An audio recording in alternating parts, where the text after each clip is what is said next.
Hello दोस्तों, स्वागत है आपका अपने यूट्यूब चैनल गोयल मैट्रिक्स पर। चैनल पर पहली बार आए हैं, सब्सक्राइब कर लीजिएगा, साथ ही बेल आइकन को प्रेस जरूर करिएगा जिससे नोटिफिकेशन आपके पास समय से पहुंच जाए। तो आज की जो वीडियो है इसमें बात करने वाले हैं केवीएस एनवीएस एग्जाम को लेकर। जैसा कि आपको पता है कि आपका जब एग्जाम हुआ था देन उसके बाद आंसर की आपको देखने के लिए मिल गई थी। देन अभी आंसर की को आए हुए लगभग 10 दिन हो चुके हैं और लगभग इतने ही दिन और आपको रिजल्ट देखने के लिए फिर मिल जाएगा और रिजल्ट देखने के बाद जल्द ही आपको एग्जाम डेट देखने के लिए मिल जाएगी। देखिए ईएमआरएस में तो टाइम लगा था आपका, उसमें आपके पहले आंसर की आई थी लगभग 20 से 25 दिन बाद आपको रिजल्ट देखने के लिए मिला था और अभी तक यहाँ पर कोई डेट देखने के लिए नहीं मिली है। लगभग 10 दिन इस बात को हो गए हैं, लेकिन केवीएस एनवीएस में ऐसा नहीं होने वाला है। आपको यहाँ पर जैसे ही रिजल्ट देखने के लिए मिलेगा और उसके 2-4 दिन बाद ही आपको यहाँ पर एग्जाम डेट देखने के लिए मिल जाएगी। पॉसिबिलिटी ये भी जा रही है कि हो सकता है कि केवीएस का एग्जाम पहले हो और ईएमआरएस का बाद में हो, लेकिन यहाँ पर बात ये है कि अगर आप दोनों ही क्वालिफाइंग कर रहे हैं, यानी कि पहले का तो रिजल्ट आ गया है, दूसरे में भी आपको चांसेस लग रहे हैं, तो तैयारी दोनों की एक साथ हो जाएगी। लेकिन यदि आपको केवीएस में अपना पूरा लगता है, ईएमआरएस में नहीं लगता है, तो ईएमआरएस वाली गलती मत करिएगा, अपनी तैयारी को यहाँ पर करते रहिएगा। अब देखिए ईएमआरएस की जैसी कट ऑफ गई है तो यहाँ एनवीएस केवीएस की कट ऑफ लगाने का कोई मतलब ही नहीं है और अंदाजा लगाना बहुत ही ज्यादा मुश्किल है, क्योंकि इसकी जो कट ऑफ थी वो जितनी एक्सपेक्ट की थी उससे बहुत ज्यादा हाई गई है, यानी कि एक्सपेक्टेड जो थी उससे बहुत ज्यादा हाई गई है। तो यहाँ पर केवीएस के बारे में भी नहीं कह सकती कट ऑफ इसकी क्या जाए, ज्यादा भी जा सकती है और एक्सपेक्टेड जो थी उससे थोड़ी कम भी जा सकती है। तो यहाँ पर ये है कि अगर आपके 60 क्वेश्चंस के करीब ठीक हो रहे हैं, देखिए कट ऑफ का तो किसी को नहीं पता, अभी रिजल्ट आने पर ही पता चलेगा आपको, लेकिन आपके क्वेश्चंस लगभग 60 के आसपास सही हो रहे हैं, तो अपनी तैयारी को अच्छे से करते रहें। ये जनरल वालों के लिए है, भले ही आपके और सब्जेक्ट की ज्यादा देखने के लिए आपको मिली थी, मैथ्स की अभी भी ज्यादा जा सकती है, मैथ्स एंड साइंस की, क्योंकि मैथ और साइंस के स्टूडेंट्स को मैथ अच्छे से आता है, तो इस वजह से इसकी जो कट ऑफ है वो ज्यादा जा सकती है अगर अदर सब्जेक्ट के मुकाबले देखें। ईएमआरएस में भी यही हुआ है और सब्जेक्ट की थोड़ी कम गई है, लेकिन मैथ्स की एंड साइंस की काफी ज्यादा हाई कट ऑफ देखने के लिए मिली है।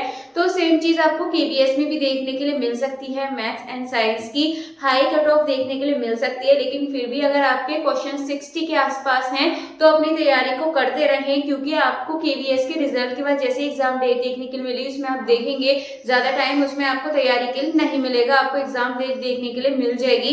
क्योंकि लास्ट टाइम आपका जब टीयर 1 था तो जैसे ही फॉर्म फिल हो रहे थे तभी आपको इसकी एग्जाम डेट देखने के लिए मिली थी। तो केवीएस में इतना वेट नहीं कराया जाता है एग्जाम में, तो इसकी भी एग्जाम डेट आपको जल्द ही देखने के लिए मिल जाएगी।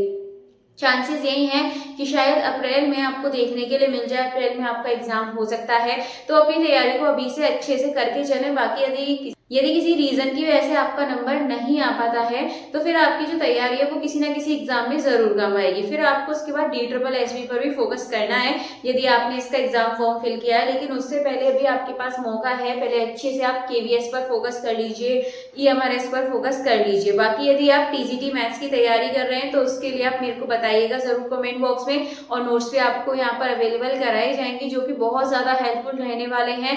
आपको एक बहुत ही कम कॉस्ट के अंदर यहाँ पर ऐसे नोट्स मिलने वाले हैं जिसके अंदर सारे टॉपिक को कवर किया गया है, स्पेशली एमआरएस के लिए बनाई गई है, टीजीटी मैथ्स के लिए। तो इसमें सारे छोटे छोटे पॉइंट को कवर किया गया है कि आप अगर खाली नोट्स से भी करेंगे तो भी आपका अच्छे से हो जाएगा, अलग से पढ़ने की आपको जरूरत नहीं पड़ेगी। बस अलग से जरूरत पड़ेगी तो क्वेश्चन प्रैक्टिस करने की, बाकी नोट से आपको कोई भी डाउट होगा या फिर कोई भी टॉपिक होगा वो सब आपका क्लियर हो जाएगा। ठीक है, तो नोट्स भी आपके अवेलेबल कराए जाएंगे नेक्स्ट वीक से, और अगर आपको चाहिए तो इसके लिए आप कमेंट बॉक्स में बोल दीजिएगा।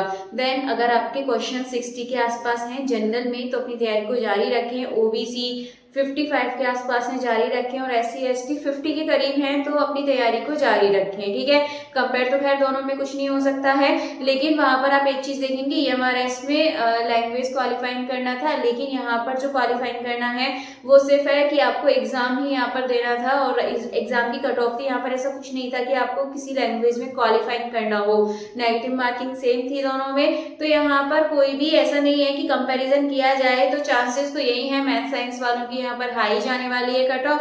बाकी अदर की बात करें तो सब्जेक्ट की तो थोड़ी सी कम रहेगी मैथ साइंस से, जैसे कि एमआरएस में देखने के लिए मिला था, क्योंकि सबसे ज़्यादा जो फर्क पड़ता है वो मैथ्स, रीजनिंग वगैरह इन सब से ही आपका फर्क पड़ता है। जीके जीएस जो सभी के लिए ही हार्ड थी, ऐसा नहीं है कि मैथ साइंस वालों के लिए हो या फिर अदर सब्जेक्ट के लिए, वो तो सभी के लिए सेम थी। उसको आप निकाल दीजिए, उसके 2-4 नंबर 5 नंबर जितने भी आपने ठीक किए उसको मान लीजिएगा।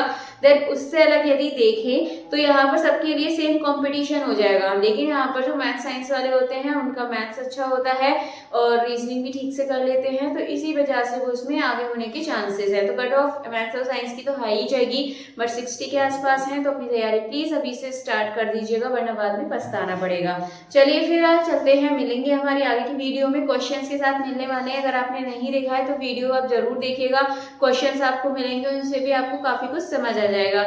नेक्स्ट वीडियो में मिलेंगे क्वेश्चंस के साथ, तब तक के लिए आप ज्यादा से ज्यादा वीडियो को लाइक कमेंट शेयर कर दीजिएगा।